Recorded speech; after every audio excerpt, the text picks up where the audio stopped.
மக்கள் அனைவருக்கும் வணக்கம். நேற்றைய வீடியோ பதிவுல அதிமுக அடுத்த கட்டமா ஃபியூச்சர்ல என்ன பிளான் வச்சிருக்காங்க அப்படிங்கறத பத்தி நாம பார்த்திருந்தோம். அதே போல விசிகா வேணாம் பாமகவை சேர்த்துக்கிட்டா நல்லா இருக்கும் அப்படின்னு தாவேகாக்குள்ள சில பேச்சுவார்த்தைகள்லாம் ஓடிட்டு இருக்கு. அதை பற்றியும் நாம பேசியிருந்தோம். இந்த பதிவுல இன்னைக்கு நாம பேச போறது அதிமுகவோட உட்கட்சி விவகாரத்தை பத்தி தான் பேச போறோம். சோ மறுபடியும் அதிமுக பற்றி தான். அதிமுகவுல எடப்பாடி பழனிசாமி அவர்கள் தற்பொழுது தலைமை பொறுப்புல இருக்காரு. எடப்பாடி பழனிசாமி அவர்கள் இனிமே வேண்டாம், அவருக்கு பதிலாக ஒரு புதிய தலைமையை தேர்ந்தெடுக்கணும். எடப்பாடி பழனிசாமி அவர்கள் தோல்வி அடைந்த தலைவர், வரிசையா எல்லா தேர்தலையும் தோத்துக்கிட்டு தான் இருக்காரு, மக்கள் ஆதரவு அவருக்கு இல்ல, அதனால புதிய தலைவரை தேர்ந்தெடுக்கணும் அப்படின்னு அதிமுகவில் இருக்கக்கூடிய 2ஆம் கட்ட தலைவர்கள் எல்லாம் ஒன்னு கூடி பேசியிருக்கிறாங்களாம். இதை பற்றி இந்த பதிவு முழுக்க தெளிவா பார்க்க போறோம். அதாவது அதிமுகவுல 2ஆம் கட்ட தலைவர்கள் அப்படின்னா எஸ்பி வேலுமணி, சி.வி. சண்முகம், இதுக்கு முன்னாடி விஜயபாஸ்கர்லாம் இருந்தாங்க. 2 விஜயபாஸ்கரும் தாவேகாவுக்கு போயிட்டாங்க.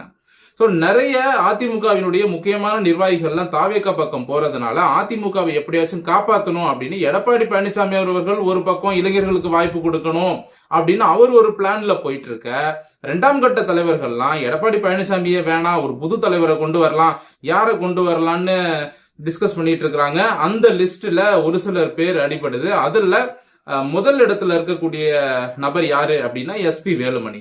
2வது இடத்துல சசிகலா, தினகரன், இவங்க பேர்லாம் அடிபடுது. எஸ்பி வேலுமணியை தான் அதிமுகவின் தலைமையா கொண்டு வரணும், எடப்பாடி பழனிசாமி அவர்களை வெளியில அனுப்பிடலாம் அப்படின்னு இவங்கெல்லாம் சேர்ந்து பிளான் போட்டுட்டு இருக்காங்களாம். பொதுக்குழு கூட்டி எப்படியாச்சும் வெளியில தள்ளிடலாம் அப்படின்னு பிளான் போடுறாங்க. சரி, இப்ப இது நடக்குமா, சாத்தியமா அப்படின்னு பார்த்தா, எடப்பாடி பழனிசாமி அவர்களை தவிர மற்ற எல்லோரும் ஒரு பக்கமா நின்னாங்க அப்படின்னா இது சாத்தியம்தான். இப்போ எஸ்பி வேலுமணி அவர்களை ஏன் தலைமைக்கு கொண்டு வரணும் அப்படின்னு இவங்களாம் ஆசைப்படுறாங்க அப்படின்னா, அதற்கு இவங்க ஒரு காரணம் சொல்றாங்க. அதாவது எடப்பாடி பழனிசாமி அவர்கள் எல்லாரையும் அரவணைக்க மாட்டேங்கிறாரு, நிறைய பேரை பகச்சிக்கிறாரு. நாம தேர்தலில் வெற்றி பெறணும் அப்படின்னா எல்லாரையுமே அரவணைக்கணும். இப்ப ஜெயலலிதா மாதிரியான ஒரு வலுவான லீடர், மக்கள் மத்தியில பெயர் பெற்ற லீடர் அப்படின்னா அவங்க எத்தனை பேரை வேணாலும் எதிர்த்து நிக்கலாம், அது பிரச்சனை இல்ல, அவங்க ஜெயிச்சிருவாங்க. ஆனா இப்ப எடப்பாடி பழனிசாமி அவர்கள் ஜெயலலிதா கிடையாது. அதனால இவர் வெற்றி பெறணும் அப்படின்னா எல்லாரையும் அரவணைச்சுதான் ஆகணும், யாரையும் எதிர்க்க கூடாது. இவர் என்ன பண்றாரு, எல்லாரையும் எதிர்க்கிறாரு. டிடிவி தினகரனை வெளியில அனுப்பிட்டாரு, சசிகலாவை வெளியில அனுப்பிட்டாரு. அது மட்டும் இல்லாம நிறைய பேரை எதிர்த்து கொண்டு அவங்களெல்லாம் வெளியில அனுப்புறாரு. செங்கோட்டையன் சீனியர் நிர்வாகி, அவரையும் வெளியில அனுப்பிட்டாரு. இந்த மாதிரி நிறைய பேரை எடப்பாடி பழனிசாமி அவர்கள் பகைத்துக் கொள்கிறார். அதனால இவர் வேண்டாம், எஸ்பி வேலுமணியை உள்ள கொண்டு வந்தோம்னா எஸ்பி வேலுமணி அவர்கள் எல்லோரையும் அரவணைக்க கூடிய ஒரு நபர். சோ எல்லாரையும் அரவணைச்சாதாங்க நாம ஜெயிக்க முடியும். ஊர் ஒண்ணு கூடினாதாங்க தேர் இழுக்க முடியும், தனியா இழுத்தா தேர் வந்துருமா அப்படிங்கிற மாதிரி நம்ம அதிமுகவுல 2ஆம் கட்ட நிர்வாகிகள் எல்லாம் பேசிட்டு இருக்காங்களாம். சோ எஸ்பி வேலுமணி அவர்கள் இப்ப காய் நகர்த்த ஆரம்பிச்சிருக்கிறாரு. தமிழ்நாடு முழுவதும் அதிமுகவினுடைய மாவட்ட செயலாளர்களை எல்லாம் தன்னோட பக்கம் இழுப்பதற்கு கிஃப்ட் பாக்ஸ் எல்லாம் அனுப்பிட்டு இருக்காரு. கிஃப்ட் பாக்ஸ் மீன்ஸ் பணம் தான். சோ பணத்தை வைத்து மாவட்ட செயலாளர்களை தன்னுடைய பக்கம் இழுப்பதற்கு எஸ்பி வேலுமணி தயாராயிட்டு இருக்காரு. எஸ்பி வேலுமணிக்கு ஆதரவாக வட மாவட்டங்கள்ல அதிமுகவை எஸ்பி வேலுமணி பக்கம் திருப்பறதுக்காக இங்க சி.வி. சண்முகமும் வேலை பார்த்துக்கிட்டு இருக்காரு. சோ அதாவது எஸ்பி வேலுமணி, இந்த பக்கம் சி.வி. சண்முகம், இவங்க 2 பேரும் சேர்ந்து வேலை பார்த்துக்கிட்டு இருக்காங்க. அது மட்டும் இல்லாம டிடிவி தினகரன், சசிகலா, இவங்க 2 பேரையும் அதிமுகவுல சேர்க்கணும். சேர்த்தா மட்டும்தான் நம்மளால பழைய அதிமுகவை கொண்டு வர முடியும் அப்படின்னு நிறைய பேர் எடப்பாடி பழனிசாமி அவர்கள் கிட்ட பேசிட்டு இருக்காங்களாம். ஆனா அதற்கு எடப்பாடி பழனிசாமி அவர்கள் ஒப்புக்கொள்ளவில்லை அப்படிங்கிற தகவல் தாங்க கிடைச்சிருக்கு. நாம தனித்து நிக்கலாம், நமக்கு வாக்கு சதவீதம் அதிகமா இருக்கு, தொகுதிகளோட எண்ணிக்கை குறைஞ்சிருக்கு, ஆனா வாக்கு சதவீதம் அதிகமா இருக்கு, நம்முடைய வாக்காளர்கள் 1.5 கோடி வாக்காளர்கள் அப்படியே தான் இருக்காங்க, நமக்கு இன்னமும் சாலிடா 1 கோடி பேர் ஓட்டு போட்டுட்டு இருக்காங்க, அதனால நம்முடைய வாக்காளர்களை ஏமாத்த வேண்டாம், நாம தேர்தல் நேரத்துல சரியான ஸ்ட்ராட்டஜியை ஃபாலோ பண்ணோம் அப்படின்னா நிச்சயமா அடுத்த முறை ஜெயிக்கலாம் அப்படின்னு எடப்பாடி பழனிசாமி அவர்கள் வேற ஒரு திட்டம் போட்டுட்டு இருக்காராம். ஆனா இதெல்லாம் செட் ஆகாதுங்க. இன்னும் எத்தனை காலத்துக்கு தான் இந்த ஸ்ட்ராட்டஜி எல்லாம் பாத்துக்கிட்டு இருப்பீங்க? இதாவது ஒரு எலெக்ஷனுக்கும் ஒரு ஸ்ட்ராட்டஜியை மாத்தி மாத்தி பாக்குறோம், எதுவுமே நமக்கு வேலைக்கு ஆகல. அதனால சசிகலாவையும் டிடி தினகரனையும் கூப்பிட்டுக்கிட்டோம் அப்படின்னா முக்குளத்தோர் வாக்கு வங்கியை ஓரளவுக்கு நாம பெறலாம், கள்ளர் சமூக வாக்குகள் வரும்.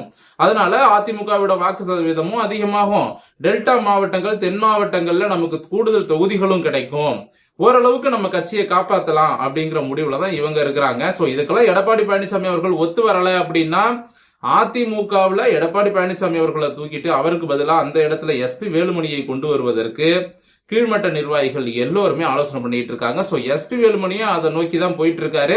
அது மட்டும் இல்லாம தாவேகாவுக்கு ஏண்டா போனோம் அப்படின்னு யோசிக்கிற அளவுக்கு திமுகவுல இருந்து அதே போல அதிமுகவுல இருந்து தாவேகாவுக்கு போனாங்க இல்லையா, இவங்க எல்லாம் இன்னைக்கு கதறி அழுகுறாங்களாம். கொஞ்சம் கூட மரியாதையே இல்ல, ஆனந்த் முன்னிலையில போய் சேர்றோம் அப்படின்னு சொல்லிட்டு இவங்க எல்லாம் வருத்தத்துல இருக்காங்க. இன்னொரு பக்கம் பாத்தீங்கன்னா இந்த இவர் இருக்காரு இல்லையா, கடம்பூர் ராஜு, அவர் தாவேகால போய் சேர்ந்துட்டாரு. அவரும் தாவேகால போய் சேர்ந்துட்டு என்னடா அது நமக்கு மரியாதையே இல்லையே அப்படின்னு ரொம்ப ஃபீல் பண்றாராம். சோ திமுக அதிமுகவில இருந்து தாவேகாவிற்கு சென்ற எல்லோருமே ஃபீல் பண்ற ஒரே விஷயம் நமக்கு மரியாதை இல்ல அப்படிங்கறத பத்தி பேசிட்டு இருக்காங்க. திரும்பவும் இவங்க இந்த கட்சிகளுக்குள்ள வருவாங்களா அப்படிங்கறதும் தெரியாது. அது மட்டும் இல்லாம இன்னொரு விஷயத்தையும் சொல்லிடுறேன், இடைத்தேர்தல் வரப்போகுது. இடைத்தேர்தல் வந்துச்சு அப்படின்னா அதுல தாவேகா தனித்து நின்று எல்லா தொகுதிகளிலும் தாவேகா வெற்றி பெற்று அதாவது இந்த மெஜாரிட்டியை நிரூபிக்கணும் அப்படின்னு தாவேகா முடிவு பண்ணிருக்கிறாங்க. சோ இடைத்தேர்தல்ல அனைத்து தொகுதிகளிலும் தாவேகா வெற்றி பெற்றுட்டாங்க அப்படின்னா அதற்கு பிறகு தாவேகா யாரையுமே மதிக்க மாட்டாங்க, காங்கிரஸையும் மதிக்க மாட்டாங்க, கம்யூனிஸ்ட் விசிகா அப்புறம் திமுக அதிமுக இருந்த தலைவர்கள் யாரையுமே மதிக்க மாட்டாங்க. அவங்க அப்புறம் சுயமா செயல்பட ஆரம்பிச்சிருவாங்க, பாத்துக்கோங்க. சோ இதையெல்லாம் அந்த திராவிட கட்சிகளிலிருந்து தாவேகாவிற்கு வந்த எல்லோருமே யோசிச்சு பாக்குறாங்க, இடைத்தேர்தல தாவேகா ஜெயிச்சிருச்சுன்னா நம்ம நிலைமை என்ன ஆகும், ஒருவேளை நமக்கு இடைத்தேர்தல சீட்டு கொடுப்பாங்களா அப்படிங்கறதையே அவங்க யோசிக்கிறாங்களாம். ஏன்னா விஜய் கை காட்டினா ஒரு நாய்க்கு கூட ஓட்டு போட்டுருவாங்க தமிழ்நாட்டு மக்கள், அந்த அளவுக்கு விஜய் மேல வெறித்தனமா இருக்கிறாங்க தமிழ்நாட்டு மக்கள். அதனால விஜய் நமக்கு சீட்டு கொடுப்பாரா அப்படிங்கறதையே யோசிச்சுட்டு இருக்கிறாங்களாம் திராவிட கட்சிகளிலிருந்து வந்த சீனியர் நிர்வாகிகள். ஆக மொத்தம் தமிழ்நாடு அரசியல்ல இந்த இடைத்தேர்தல் வரைக்கும் தான் இப்ப இருக்கிற இந்த நிலைத்தன்மை அப்படியே இருக்கும். இடைத்தேர்தலுக்கு பிறகு என்ன வேண்டுமானாலும் நடக்கலாம். தாவேகா வெற்றி பெற்றதுன்னா மறுபடியும் கூட்டணி அரசியல்ல குழப்பம் வரும். காங்கிரஸ் வெளியில போ அப்படின்னு தாவேகா சொல்லிடுச்சுன்னு வைங்களேன், எனக்கு தனி மெஜாரிட்டி கிடைச்சிருச்சு நீ வெளியே போ அப்படின்ட்டாங்கன்னா அப்புறம் காங்கிரஸோட நிலைமையை கொஞ்சம் யோசிச்சு பாருங்க. காங்கிரஸ் அப்புறம் திமுக பக்கமும் போக முடியாது, சோ அதிமுக பக்கமும் போக முடியாது. இந்த மாதிரியான ஒரு சூழ்நிலையில காங்கிரஸ் இப்போ இருக்கு. சோ தாவேகா அவங்களுக்கு தனி மெஜாரிட்டி எல்லாம் கிடைச்சிருச்சு அப்படின்னா எந்த கூட்டணி கட்சியையும் அவங்க எதிர்பார்க்கவும் மாட்டாங்க. அதே போல இன்னொரு விஷயத்தையும் சொல்லிடுறேன், எடப்பாடி பழனிசாமி அவர்கள் மீது கோபத்துல இருக்கவங்க இன்னொரு பாயிண்டையும் சொல்றாங்க. அதாவது விஜய் அவர்கள் தாமாக முன் நான் கூட்டணி சேர்றேன், எனக்கு ஆட்சியில பங்கு கொடுப்பீங்களான்னு விஜய் கேட்டாரு. அதுக்கு எடப்பாடி பழனிசாமி அவர்கள் ஆட்சியில எல்லாம் பங்கு கொடுக்க முடியாது, வேணும்னா தொகுதி கொடுக்கறேன், கூட்டணியில சேருங்க, ஆனா ஆட்சி அதிகாரத்துல பங்கு எல்லாம் கொடுக்க முடியாதுன்னு சொன்னாரு. அதனால விஜய் கூட்டணி வேணான்னு ஒதுங்கி போயிட்டாரு. எடப்பாடி பழனிசாமி அவர்கள் தவறான முடிவு எடுத்து விட்டார், ஆட்சியில பங்கு கொடுக்கறோம் நீங்க வாங்கன்னு விஜயை கூப்பிட்டு இன்னைக்கு அதிமுக ஆட்சி அமைந்திருக்கும்.